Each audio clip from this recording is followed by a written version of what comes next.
안녕하세요. 바둑 들려주는 남자 박정상입니다. 바둑계의 일찜에 세계 최고의 공격수 이창호 구단의 라이벌, 여러분께서는 어떤 기사가 떠오르시나요? 조훈현 구단, 서봉수 구단, 이창호 구단과 함께 4대 천왕으로 불리우면서 90년대 중반부터 이어진 한국 바둑계의 최전성기를 이끌었던 오늘의 주인공, 화면을 통해 만나보시죠. 네, 유창혁 구단의 전성기 시절에는 일지매라는 별명이 잘 말해주듯이 화려한 공격력 그리고 호방한 구상 이런 것들로 유명했죠. 그리고 특히나 큰 대회에서 또 큰 승부에서 오히려 더 좋은 내용과 더 좋은 성적을 거뒀을 만큼 큰 승부에 강했습니다. 93년도에 후지츠배에서 우승한 이후로 2002년 LG배까지 그 당시 첫 세계대회 그랜드슬램을 달성한 것도 유창혁 구단이었고요. 그만큼 이런 공격 바둑이라는 쉽지 않은 바둑 스타일로 세계 무대를 제패한 대단한 승부사라고 할 수 있겠고, 역시 큰 승부에서 강했다는 것은 그만큼 승부사적 기질이 뛰어났다, 이렇게 평가를 할 수 있겠습니다. 다섯 번째 전설, 세계 최고의 공격수 유창혁 프로기사입니다.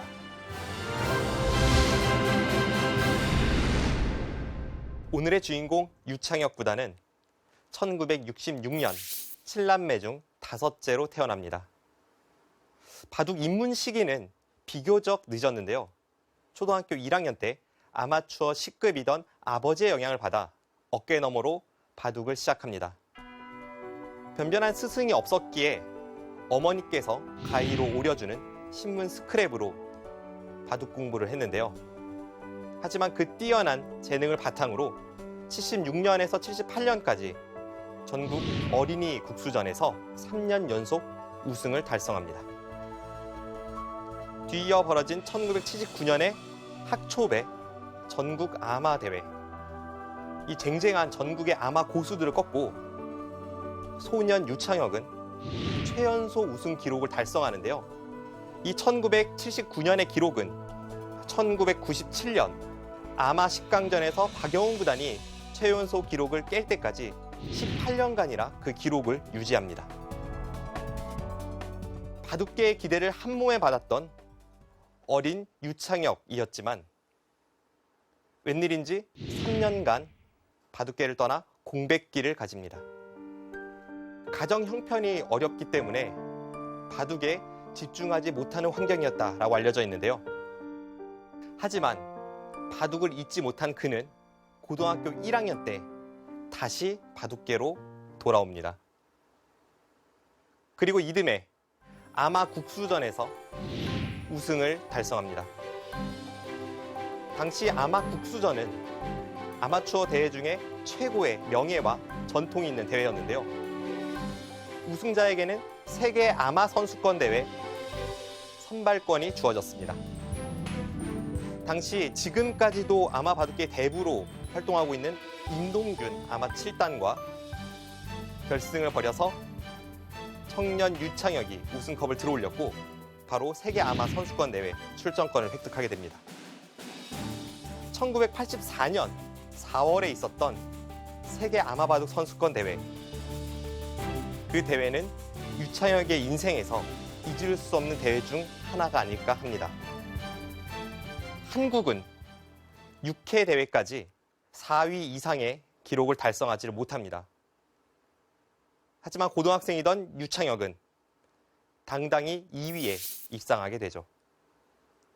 당시 유창혁에게 패한 일본의 대표 선수, 일본 바둑계 아마 4천왕으로 불리우는 히라다는 대국 후에 내 생전 이렇게 강한 아마추어는 처음 본다라는 이야기로 청년 유창혁에게 극찬을 합니다.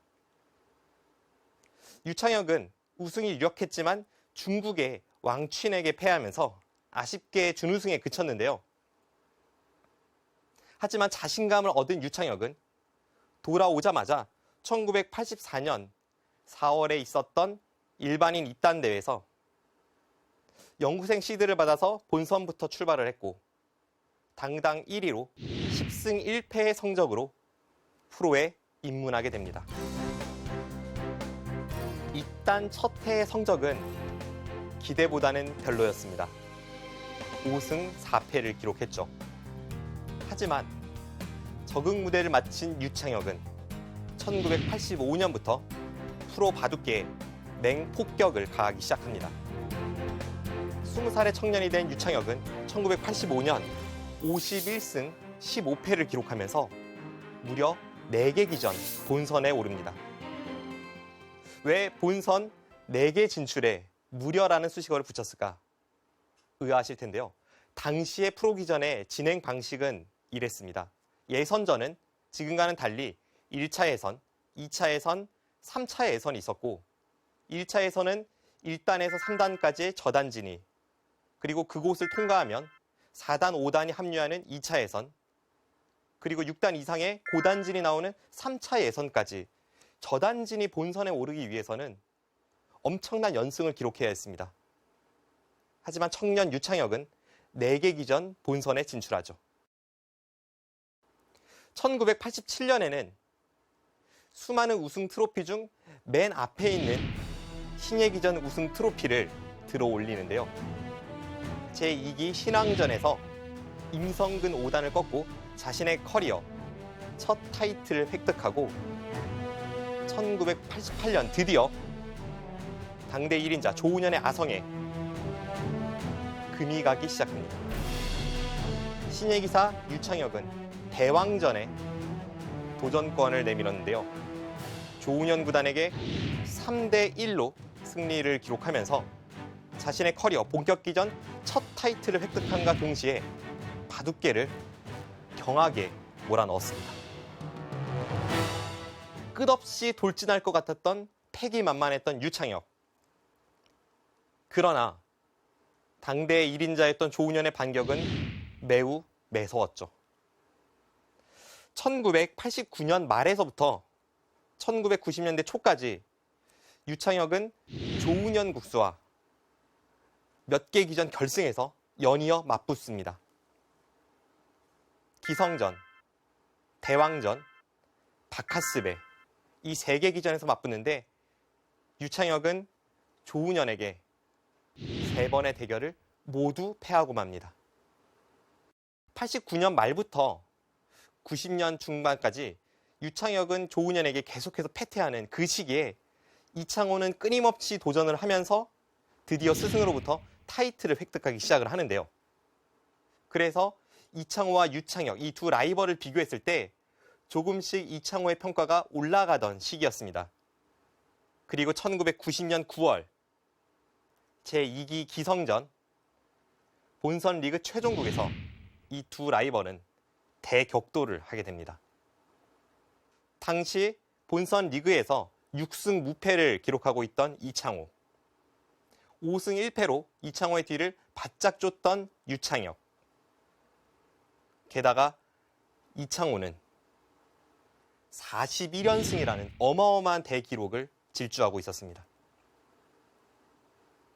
본선 리그 최종국에서 두 기사가 맞붙었을 때 전문가들은 이창호의 승리를 예상했죠.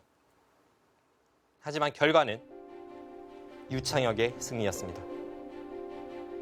이창호의 41연승을 저지한 거죠. 그리고 뒤이어 3일 뒤에 벌어진 동률 제대국에서도 유창혁은 또 한 번 이창호를 꺾고 도전권을 획득합니다. 조훈현 구단에게 도전을 하게 되는데요. 기성전은 당시 최고 우승 상금을 갖춘 최고의 기전이었고 1기 대회 결승에서 조훈현에게 아쉽게 패한 유창혁은 복수의 칼날을 갈았습니다. 그리고는 결국 결승전에서 4승 1무 1패로 우승컵을 들어올립니다. 여기서 1무가 조금은 이색적인데요.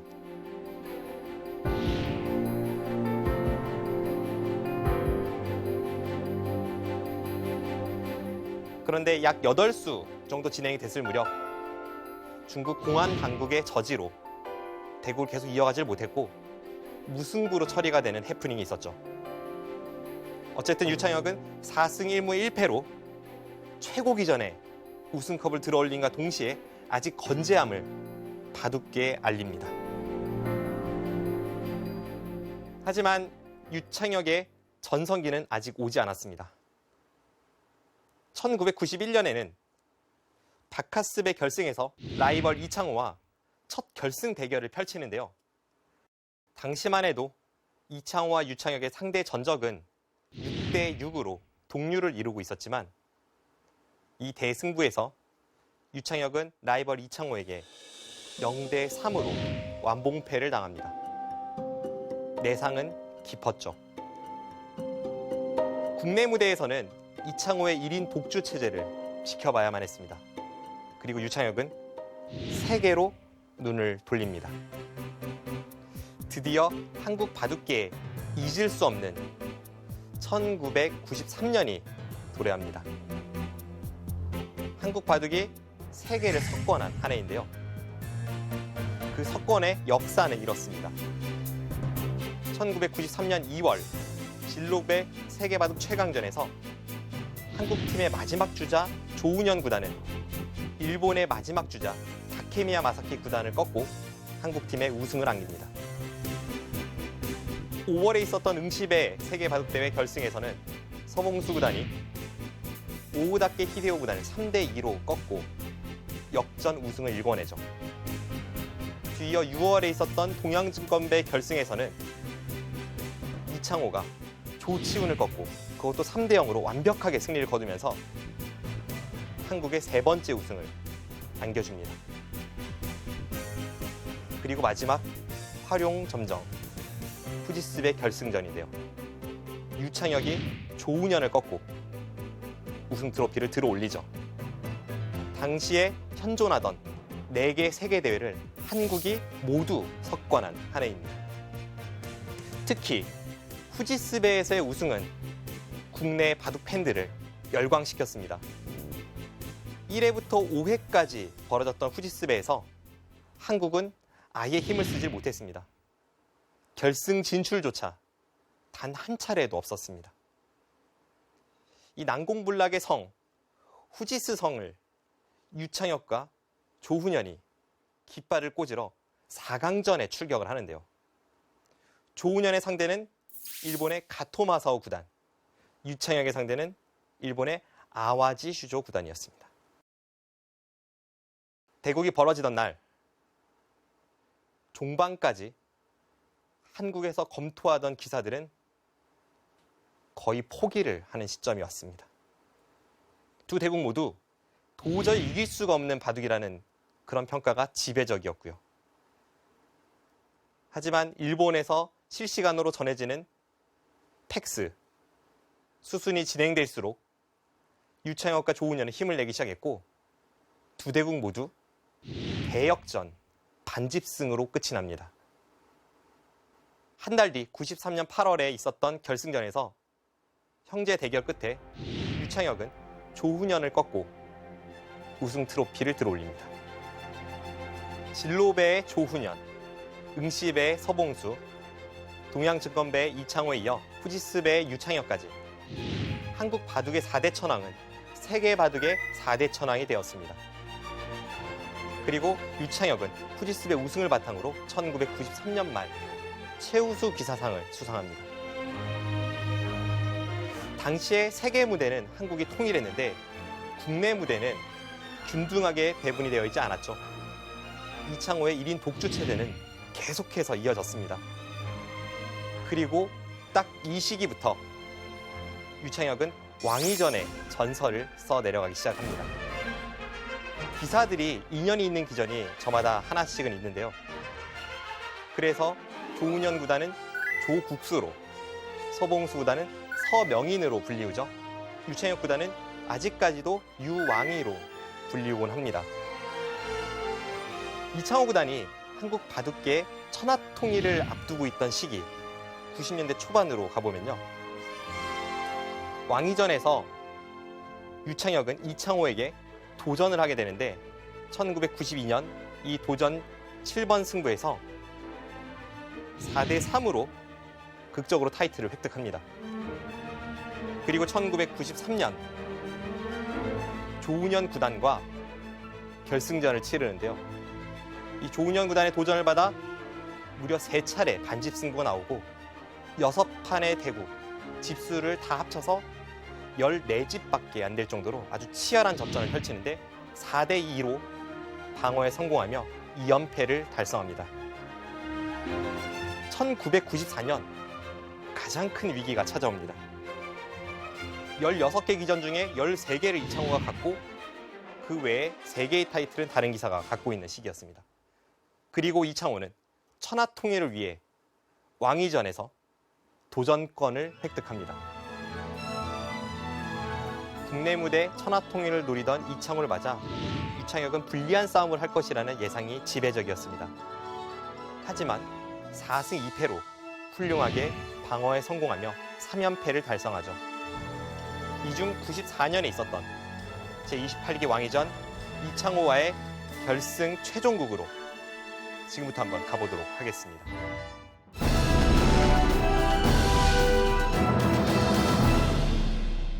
왕위전 도전 6국 현장 속으로 한번 가보겠습니다.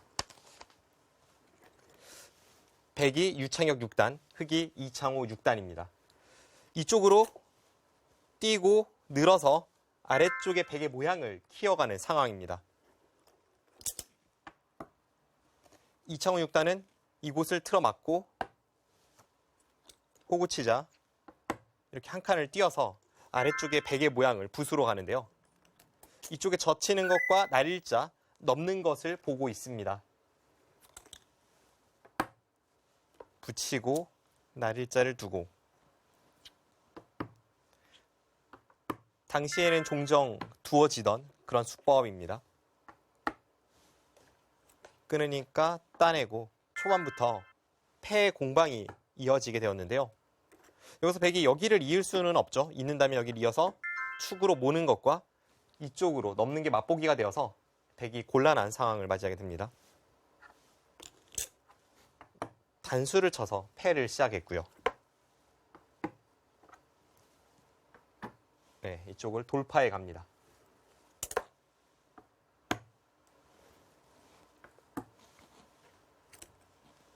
넘고 벌리고 초반치고는 꽤 큰 바꿔치기가 이루어졌지만 여기까지의 국면은 팽팽합니다.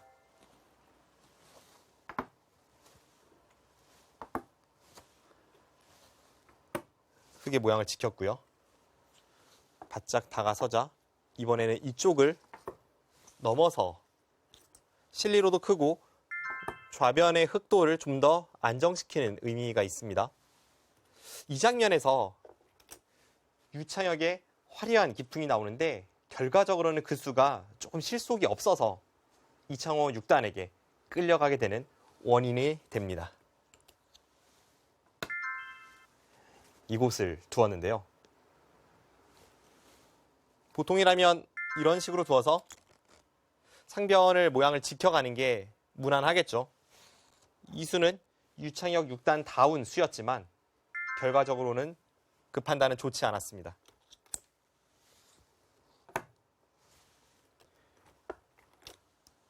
하나 밀어서 실리로 득을 본 이후에 여기를 갖다 붙여서 아주 강하게 돌진을 합니다.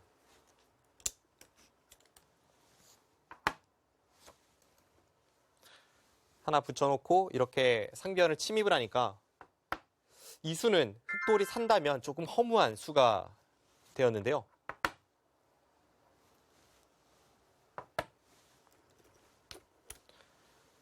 여기를 모양을 정리한 이후에 이곳을 밀어가니까 백도 이쪽에 끊어지는 단점이 있고 흑은 어느 정도 모양을 잡았기 때문에 백의 모양을 넓혔던 이 한 수는 명백한 실수가 되고 있습니다. 이쪽의 약점을 좌변 쪽의 흑의 사발을 노리면서 지키고자 이쪽으로 한 칸을 띄었고요.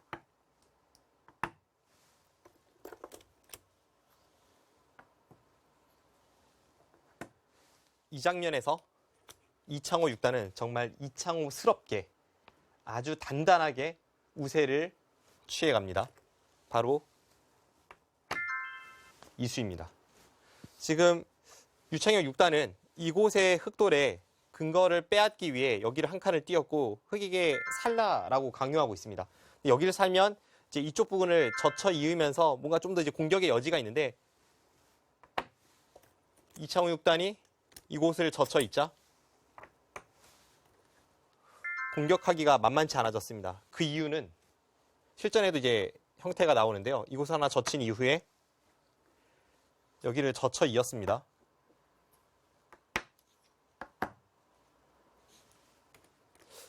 이곳과 이곳이 맞보기로 흙은 안에서 자체적으로는 살 수가 없고 지금 바깥쪽으로 나가는 것도 계속 공격을 당하면 이게 살 수 있나라는 생각이 듭니다. 그런데 여기를 젖혀 이은 이유는 따로 있었죠. 실전에 흙은 이곳을 내려섰고요. 만약 백이 여기서 끝까지 잡으러 왔다면 여기를 붙이고 이렇게 넣으면 자체로는 살 수가 없습니다. 지금 이곳을 흙이 두어도 백은 여기를 먹여치기 때문에 안에서 흙이 두 눈을 확보할 수가 없죠. 하지만 여기를 젖혀 있는 수로 인해서 이쪽에 이제 백의 약점이 생겼는데요. 여기를 끊는 수가 있습니다. 여기를 끊을 때 위로 받으면 여기를 넘어가는 수가 성립을 하게 됩니다. 계속 공격을 가기 위해선 이쪽을 방어하면서 이렇게 받아야 되는데 그땐 여기를 끊고요. 여기를 받을 때 따내고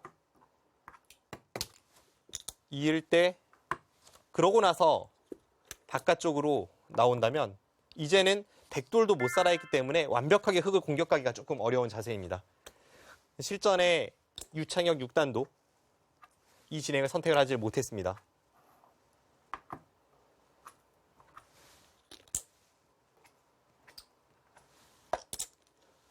이곳을 늘어서 지켜두었고요.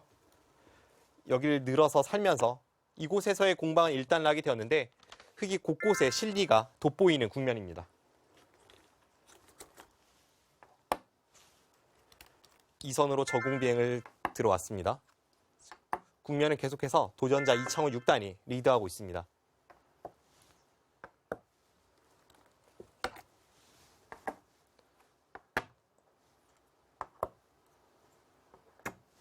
유창혁 왕위는 점점 초조해질 수밖에 없는 국면이죠. 왜냐하면 이런 식으로 정리가 되는 국면은 이창호 6단이 가장 잘 두는 국면이기 때문입니다.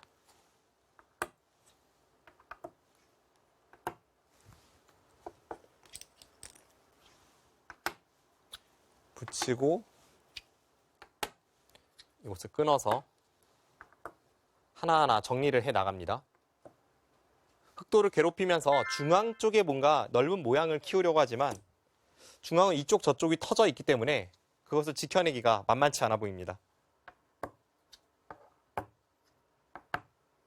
실리로 추격을 하려고 하지만 여기를 둬서 다음에 이쪽 젖히는 백의 약점을 보고 있고요. 이쪽을 지키니까 하나 밀어서 정리한 이후에 아주 순탄하게 흙이 우세를 승세로 바꿔가는 작업입니다.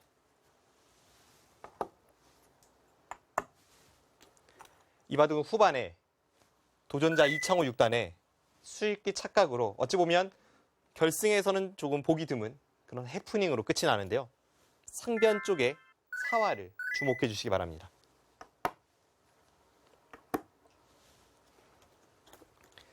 여기까지는 계속해서 흙의 승세 국면이고요.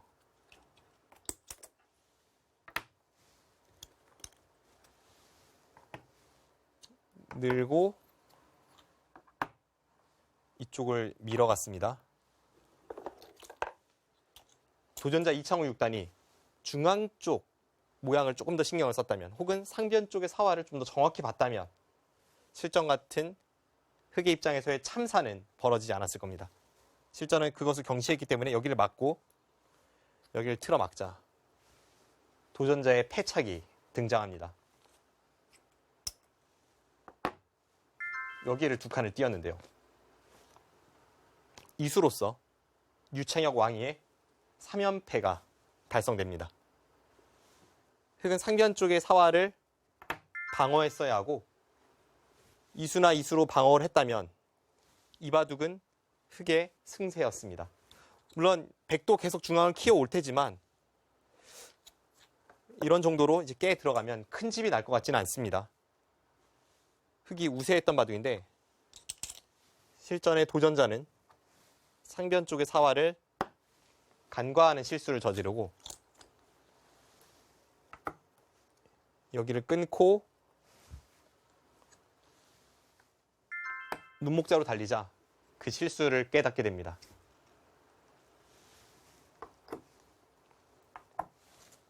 이 장면에서는 흙이 잡혔습니다. 여기를 붙이면 언뜻 보면 흙의 형태가 굉장히 안형이 풍부해 보이는데요. 백은 여기를 밀어가는 수가 좋은 수입니다.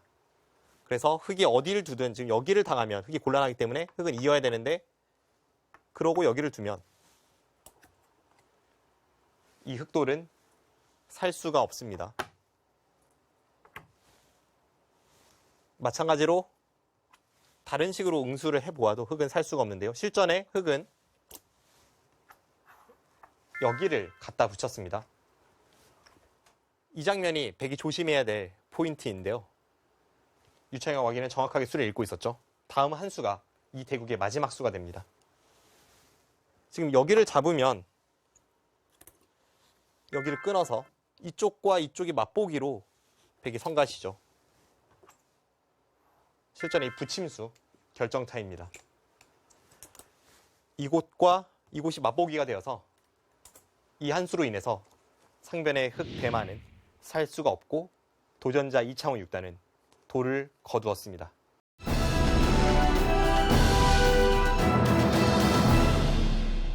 (1인자) 이창호의 도전을 훌륭히 물리친 유창혁. 이듬해 조훈현을 꺾고 왕위전 4연패를 달성하며 지금까지도 유왕이라는 별명으로 팬들의 사랑을 받는데요.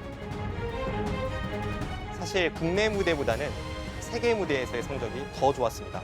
그래서 팬들에게도 큰 승부에 강하다는 이미지가 있었죠.